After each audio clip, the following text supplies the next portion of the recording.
যার কথা বলছেন ক্যাচড়া, ওই ক্যাচড়ার জায়গায় ফেলে দেন না সাইড করে। ক্যাচড়ার কথা কেন বলছেন? ও ক্যাচড়া বাদ দিয়ে অন্য কথা বল, ওকে ওর কথা বলতে আমাদের মুখটা জানি কিরম হয়ে যাচ্ছে, বুঝলেন না? জাহান্নামার কুত্তা, ক্রিমিনাল, নটরাজ ক্রিমিনাল, ওই যে নামটা বলতে ঘৃণা লাগে, কি বুঝলেন? কাফের, শওকত মোল্লা, কি বুঝলেন? নামটা বলতেও তো ঘৃণা লাগে। বাংলার মানুষ জানে ছোট হুজুরকে গাল দিয়েছে, হ্যাঁ, সেটা 5 হুজুরকে আমার দাদা পীরের গায়ে পড়েছে, গালটাছে বেঈমান, কাফের। বাংলার মানুষই জানে না, অতএব ও কোনোদিন রেহাই পাবে না। দাদা পীরের মাজারে এসে নাম মারামারি করে মাপ চাইলে বাংলার মানুষ ওকে মাফ করে দেবে না, কোনোদিন দেবে না মাফ করে।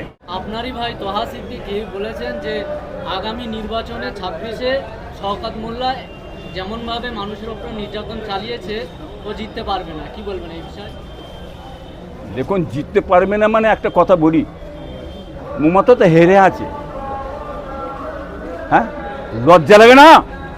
মমতা হেরে আছে তো, ভোট করেছে ও, হ্যাঁ, পঞ্চায়েত ভোটে প্রশাসন দিয়ে, পুলিশ দিয়ে, হ্যাঁ, ডিএমকে দিয়ে, এসপিকে দিয়ে সমস্ত ভোটটা লুট করে নিয়ে নিয়েছে। আপনারা জানেন না? হ্যাঁ, জিতে আছে না হেরা আছে? জেতার ক্ষমতা মমতা নেই, ভোটটা করতে দিক না, ভোট করতে দেবে না, কি বুঝলেন? হেরে যাবে, এটা নিয়ম কথা, এটা বুঝলেন না? ভোট দেবে কোথা? ওদের লুটের জন্য কি করে ভোটটা আগামীতে লুট করে নেবো, সেই চক্রান্ত এখন থেকে চালানো হচ্ছে, হ্যাঁ, ষড়যন্ত্র চালানো হচ্ছে। ক্যানিং পূর্বে কেমন রেজাল্ট হবে শওকত মোল্লার বিধানসভা এলাকায়, কি ভাবছেন? ভোটটা ক্যানিং পূর্বে কিরাম হবে রেজাল্টটা? ভোট হলে কি বুঝলেন, ঘুম হারাম হয়ে যাবে। ভোটটা হোক, ভোটটা করতে দেন, চুরি করছেন কেন? সংবিধান আইনে মানুষকে ভোটটা করতে দেন, তার ফলাফল কি হবে বাংলার মানুষ দেখে নেবে, কি বুঝলেন? সে উচিত শিক্ষা পেয়ে যাবে ইনশাল্লাহ, আশা করি। হুজুর, মমতা বন্দ্যোপাধ্যায় এদিকে মুসলিম দরদি সাজে, কিন্তু মুসলিমদের জন্য আলাদাভাবে কোনো প্রকল্প নেই, এ বিষয়ে কি বলবেন? দেখেন, জি থেকে এসেছে, দিদি মোদি জি থেকে এসেছে, বিজেপি এবং তৃণমূল আশা থেকে মুসলমানদের কোনো প্রকল্প তৈরি করেনি, কিছু উন্নয়ন হয় না, খালি ধোঁকার উন্নয়ন চলেছে, কি বুঝলেন? সে থেকে খালি একটাই উন্নয়ন হয়েছে, কি বুঝলেন? রাজনীতির উন্নয়নটা হয়েছে। আর একটা উন্নয়ন কি হয়েছে? কাজের উন্নয়ন হয়েছে। তোলাবাজি, গুন্ডামি, ক্রিমিনাল, লুট, দারাজ, তাদের ঘর বাড়ি জমি জায়গা সব হয়েছে, উন্নয়ন হয়েছে। গরিবের কিছু হয়নি, গরিব শেষ হয়ে গেছে, সাধারণ মানুষ শেষ হয়ে গেছে, সাধারণ মানুষ অধিকার পায়নি, তাদের লুটে খেয়ে ওরা পায়ে দাঁড়াচ্ছে। এই জন্যই তো পুষেছে, জনগণ শেষ হয়ে যাক, আমার গুন্ডাবাজিরা না চলে যায়, ধ্বংস না হয়, আমার তোলাবাজিরা না ধ্বংস হয়, ওদের দ্বারাই আমি দাঁড়াবো। উনি তো বলেই দিয়েছেন, বারানা চারানা, বারানা চারানা, তোমরা বারানা লাও, চারানা আমাকে, তোমার চারানা লাও, বারানা আমাকে দাও। ঝগড়া করছো কেন? এত ভাগাভাগি করে খেতে পারোনি? মমতা তো বলেছে, জানেন না আপনারা? কি নতুন নাকি? হ্যাঁ, অতএব সেই কাজে ওনারা ব্যস্ত হয়ে গেছে, অতএব সেইটা চলছে। হ্যাঁ, দেশের কোনো রকমই উন্নয়ন কিছু হবে না, কি বুঝলেন? সে মানুষ বুঝতে পারছেন। চাচা যান, আমরা দেখেছি যেহেতু মমতার যদি কেউ যদি মানে মমতার দিক দিয়ে কেউ যদি হেল্প করে থাকে তার নাম হলো তোহা সিদ্দিকী। তারপরে আমরা এখন দেখতে পাচ্ছি পশ্চিমবাংলাতে কম বেশি 12 কোটি মানুষ আছে, কিছু মানুষ তারা বলছে যদি তোহা সিদ্দিকী কি আইএসএফে আসার জন্য কি ষড়যন্ত্র করছে না তৃণমূলে আবার যাওয়ার জন্য ষড়যন্ত্র করছে, এর উদ্দেশ্যটা মনটা জনগণ জানতে চাইছে, উদ্দেশ্যটা কি? দেখুন, আগামীতে বুঝতে পারবেন উনি কোন দিকে আছে না আছে, বুঝতে পারবেন। উনি তো একটা কথা বলছে, শুনছেন তো? উনি বলছেন ওই জাহান্নামার কুত্তা, ক্রিমিনাল, নটরাজ ক্রিমিনাল, ওই যে নামটা বলতে ঘৃণা লাগে, কি বুঝলেন? কাফের, শওকত মোল্লা, কি বুঝলেন? নামটা বলতেও তো ঘৃণা লাগে। উনি বলেছেন, তোহা রায় বলেছেন, দাদা পীরের মাজারে গেলে, হ্যাঁ, তবে বাংলার মানুষ ক্ষমা করে দেবে। এটা বলার উদ্দেশ্যটা কি? হঠাৎ এই কথাটা এলো কেন এতদিন পরে? হ্যাঁ, কিছু ভিতরি বারবাটা ভিতরি বাটা কিছু হচ্ছে নাকি? দাল মে কুছ কালা হ্যাঁ? কি মমতা কি বলে দিয়েছে যে দেখো তুমি চুপ মেরে থাকো, তুমি বেশি বাড়াবাড়ি করুনি, কি বুঝলেন, কথা বুঝলেন না? এবার এখানে প্রাধান্য কার দায় দেখতে হবে। আমার তোহা ভাইয়ের দায় কি, শওকত মোল্লার দায় এখানে দেখা যাবে কেন? অতএব তোহা ভাইয়ের কোনো প্রয়োজন নেই, শওকত মোল্লার প্রয়োজন আমার আছে। কে গুন্ডামি করবে, কে তুলাবাজি করবে, কে লুট করবে, হ্যাঁ লুট করে ভোটটাকে কে জিতাবে, কি বুঝলেন? অতএব এইখানটা একটু দেখবার আছে, যার কারণেই এইখান থেকে এখানে দাদা পীরের মাজারে এসে মাপ চাইবে। আসল জায়গায় মাপ চাইতে হবে, সেটা হচ্ছে নওশাদ, সেটা হচ্ছে আব্বাস। গালাগালি করেছে, হ্যাঁ নওশাদকে গাল দিয়েছে, আব্বাসকে গাল দিয়েছে, বাংলার মানুষ জানে। ছোট হুজুরকে গাল দিয়েছে, হ্যাঁ সেটা 5 হুজুরকে আমার দাদা পীরের গায়ে পড়েছে গালটা, যে বেঈমান কাফের, বাংলার মানুষই জানে না। অতএব ও কোনোদিন রেহাই পাবে না।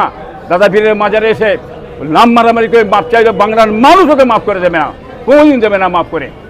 কিন্তু যে তোহা সিদ্দিকী আপনার ভাই যে বলছে যদি আমাকে মমতা দিদি বলে আমি ভাঙড়ে ক্যানিংয়ে যাবো, এর ভেতরে উদ্দেশ্যটা কি আছে? দেখেন, মমতা দিদি বলবে কেন, ও তো নিজেই চলে যাবে, বলার তো দরকার নেই এখানে, কি বুঝলেন? ও তো নিজেই যাবেন, যে বলবে। হ্যাঁ এটা বলার মধ্যে অন্য কিছু কৌশল একটা আছে, সেই কৌশলটা এখন বলে লাভ হবে না, পরে বলবো আমি। একাধিকবার সকালবেলাকে চ্যালেঞ্জ করছে যে আমার খাতাটা খোলা হোক, এখনো খাতা খোলা হয়নি। খাতা খোলা হোক তো বাবা, আমি খাতা খোলার কথা বলে দিচ্ছি তো, মরণের আগে অবধি খাতা খুলবে না। ও খাতা খুললে লাইফ বরবাদ হয়ে যাবে। ওই কাফের নরনাল ক্রিমিনাল, হ্যাঁ জাহান্নামের কুত্তার লাইফ বরবাদ হয়ে যাবে, কোনো দিন খাতা খুলবে না। ওই খাতা খোলা খুলিলেই তো ভিতরে কি হচ্ছে, এটা কি ওখানে যে মাপ চাইলে মাপ হয়ে যাবে, দাদা পীরের মাপ চাইলে মাপ হয়ে যাবে, খাতা কি খুলবে না? খাতা তো খুলতে পারবে না, আমি চ্যালেঞ্জ করে, খাতা খুলতে পারবে না। অতএব তহর খাতা কিছু নেই, পরিষ্কার হয়ে আছে। খাতা আছে কিন্তু ওই গুন্ডা বামপন্থীর ক্রিমিনাল ছিল, বুঝলেন, শেষ করে খেয়ে ওই ভালো পার্টিটাকে ধ্বংস করে দুর্নাম বদনাম করে বেরিয়েছে, আর তৃণমূলে এসে ঢুকে খতম করে দিলে তৃণমূলটাকে, বুঝলেন। এ খাতা খুলবে কি, একে খাতা বের করতে হবে। এর রাতের কি খাতা আছে, দিনের কি খাতা আছে, সব কিছু জানে, সেটা নিয়ে হুড়োহুড়ি হচ্ছে, বুঝতে পারছেন না আপনারা? তোহা সিদ্দিকী চাচা যান বলছে শওকত মোল্লাকে বাদ দিয়ে আরাবুল, কাউজার, জুলফিকার এদেরকে চাইছে ভাঙড়, এরা হলো ইসলামের খুঁটি। আপনি কি বলবেন? বাবা আমি এর আগে বলিনি, পীর সাহেবদের দুর্নাম বদনাম করার জন্যে মমতা ব্যানার্জি সাহেব, এই রাজ্য সরকার RSS মমতা ব্যানার্জি লাগিয়েছে শওকত মোল্লাকে, লাগিয়েছে কাকে, হ্যাঁ কাইজার, আরাবুল, কি বুঝলেন, শেখ শাহজাহানকে নিয়ে যত দুর্নাম বদনাম পীর সাহেবদের করে যাও, মুখটা যাতে এই দিকে পড়ে থাকে, মুখটা যাতে অন্যদিকে না যায়। তবে ব্যানার্জি সাহেব এত সহজ ভেবনি, এখন ISF কোথা চলে গেছে তুই বুঝতে পারছি নি। তুমি তখন কালো চশমায় দেখছিলে, সাদা চশমায় দেখো, ডান দিকে ISF বাম, বাঁ দিকে ISF বাম, সামনের দিকে ISF বাম, হ্যাঁ পিছন দিকে ISF বাম, পাহাড়ে বাম, হ্যাঁ উত্তরে বাম, কি মানে পাড়ায় পাড়ায় বাম, হ্যাঁ ISF। এখন তোমার ঘুম খারাপ হয়ে গেছে, তুমি এখন দেখছো কি সাদা চশমায় দেখছো, তুমি বুঝতে পারছো, সেই জন্য তুমি এ কথা বলতে চাইছো। তোমার ঘুম কেড়ে নিয়েছে, আরও কেড়ে নেবে, ইনশাল্লাহ দেখে নেবে। তবে আগামীতে যদি এই দল করা জোট হতে পারে, বাম, ISF, কংগ্রেস, আইমা একজোটে যদি লড়তে পারে, তখন আপনি দেখবেন এদের ঘুমটা কোথা চলে যাবে। এই কারণেই লাভালাভি করছে, কি বুঝলে, আমরা বুঝি। তোহা সিদ্দিকী বলছে যে আমার খাতা না খোলে আমি 26 ভোটের আগে ভাঙড় ক্যানিং গিয়ে শওকত মোল্লার খাতা আমি খুলে দেবো। কি খুলবে বাবা, খুলে গেছে তো, হ্যাঁ ক্যানিংয়ে যেতে হবে না, এইখান থেকে খাতা খুলে গেছে। যে খাতা খুলে আমি দিছি, হ্যাঁ এ খাতা মরণের আগে অবধি আর পারবে না, কি বুঝলেন, খাতাও খুলতে পারবেন, যে খাতা আমি খুলে দিছি। তোমার ভিতরের খাতা তো খুলে গেছে, বাংলার মতো শুনছে, খাতা দেখাও, খাতা দেখাবে কোথা, চ্যালেঞ্জ করছি তোকে আমি, তুই খাতা খুলবি নি, হ্যাঁ চ্যালেঞ্জ করেছি আমি, মরণের আগে অবধি খাতা খুলবে না। ওই খাতাটা ওই বলি খাতা রয়ে যাবে, আপনারা দেখে নেবেন বাংলার মানুষ। আপনারা ওই বেঈমানকে, ওই গাদ্দারকে, মুনাফেককে কোনোদিন বিশ্বাস করবে না, ওটা হচ্ছে বিশ্বাসঘাতক।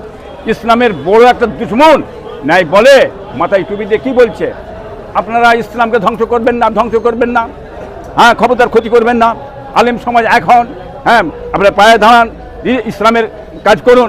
বলি পরে নাম মেরে যে একেবারে কালী মায়ের ঠাকুরের পায়ের তলে মাথা গুঁজে দিলে, ওরে বাপ রে বাপ কত বড় কাফের। দেখ ইসলামকে ধ্বংস করবেন না বলে কে ধ্বংস করছে, কি সর্বনাশের লোক দেখেন।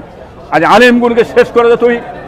আলেমেরা ওলামায়ে কেরামরা দিনের কথা ইসলামের কথা ওয়াজ নেচিয়ে মঞ্চে করে যাচ্ছে, তাদের ঘরে যে লোক পেটিয়ে লোক দিয়ে ভয় দেখিয়ে মারছ, পিটছ, গাল দিচ্ছ, ঘাড় ধাক্কা দিচ্ছ, এড়িয়ে দিচ্ছ, ভয় দেখাচ্ছ, তোমরা চমকানি দিচ্ছ আলেম সমাজকে, ক্ষতি ইসলামের করেছো।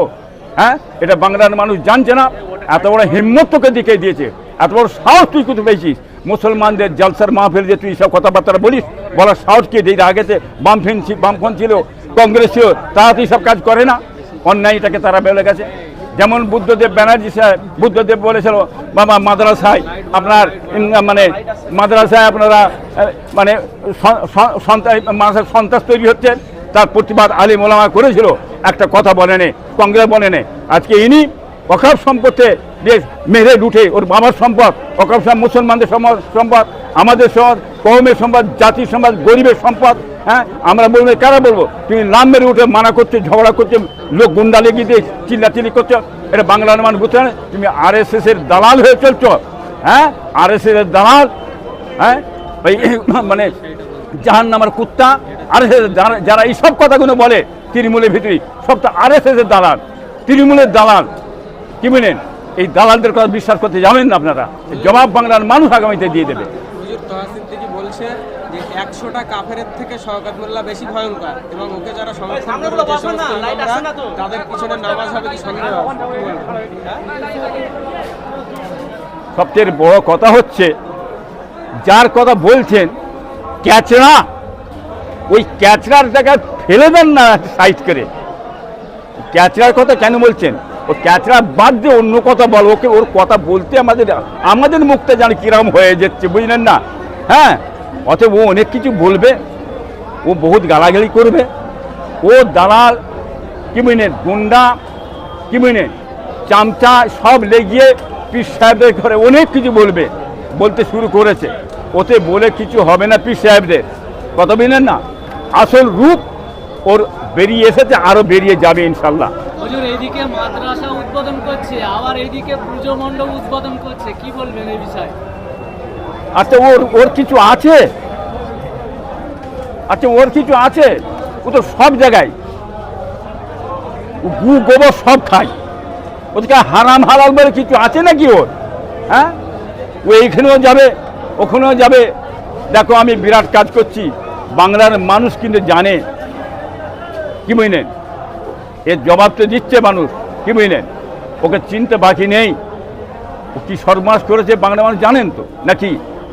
হ্যাঁ ইসলামের কি ক্ষতি করে জানেন না? এর আগেও ছিল ইহুদি নাসারারা মাথায় টুপি দিয়ে কি অনেক ক্ষতি করেছে ইসলামের। মাথায় টুপি দিয়ে মাথায় যে ক্ষতি করছে, এটা যে ক্ষতি করছে নিয়ে যাচ্ছে, আর মাদারা যারা নিয়ে দুটো পয়সার জন্য নিয়ে যাচ্ছে, ওকে একবার নিয়ে দাঁড় কত বলে কি টাকা পাওয়া যাবে। হ্যাঁ ইমাম ভাতা, ইমাম সাহেব জড়া করে নিয়েছে, দুটো কথাবার্তা বলো, আমার হয়ে বলো, হ্যাঁ কি করে কি হবে, এইসব ফতোয়া দিয়েছে, কিছু বলো। ইমাম সাহেবদের না বললে তো বিপদের শেষ নেই। একটা বলি, হ্যাঁ ভাতা খায় ইমাম সাহেব 100 টাকা রোজ, হ্যাঁ 100 টাকা রোজ, একটা ইমাম সাহেব রোজ দিচ্ছে সরকার 100 টাকা, তার জন্য খেতে চলে যাচ্ছে। হ্যাঁ ছি ছি ছি ছি ছি, দেখতে পাচ্ছেন না কি করেছে? হ্যাঁ আর শেষ করে দিলে এই ইমাম সাহেব ভাতা দিয়ে মুসলমানদের ডিভাইড করে দিয়েছে, 100 দিনের কাজটা বন্ধ করে দিয়ে এই যে দিয়েছে আপনার এই লক্ষ্মী ভাণ্ডার দিয়েছে 1000 টাকা। 1000 টাকা কি হবে গ্রামে? 1000 টাকা কি হবে? কাপড় হবে? হ্যাঁ সংসার চলবে? হ্যাঁ কটা লোককে দেয় এই যে মানে মানে লক্ষ্মী ভাণ্ডার। আর বামফ্রন্ট সরকার নিয়ে এসেছিল আপনার মানে 100 দিনের কাজ, ওই 100 দিনের কাজ মানে 300 টাকা রোজ, মাসে 9000 টাকা। একটা লোক 9000 টাকা ইনকাম করলে, দুটো লোক করতে গেলে 18,000, 3 টাকা 3 নয় 27,000 টাকা ইনকাম করে, তার সংসারে খাওয়া দাওয়া কাপড় চোপড় পাল পাবন ভালোভাবে চলে, যার কারণে আর শেষ করে দিয়েছে। আজকে এরা করছে কি মানে বিবির কাছে যে বলছে 100 টাকা দাও, 200 টাকা দাও, কি বুঝলেন, চাইতে হচ্ছে। আপনারা বুঝতে পারছেন এই জিনিসটাকে কি করে দিয়েছে। তো বাংলার মানুষ আপনারা চিন্তা করুন, আপনাদের কোথা ঠেকি দিয়ে জবাব আগামীতে দেবে ইনশাল্লাহ।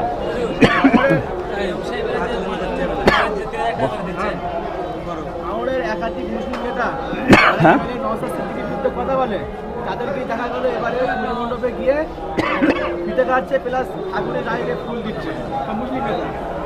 আমাদের তৃণমূলে কি বলছেন?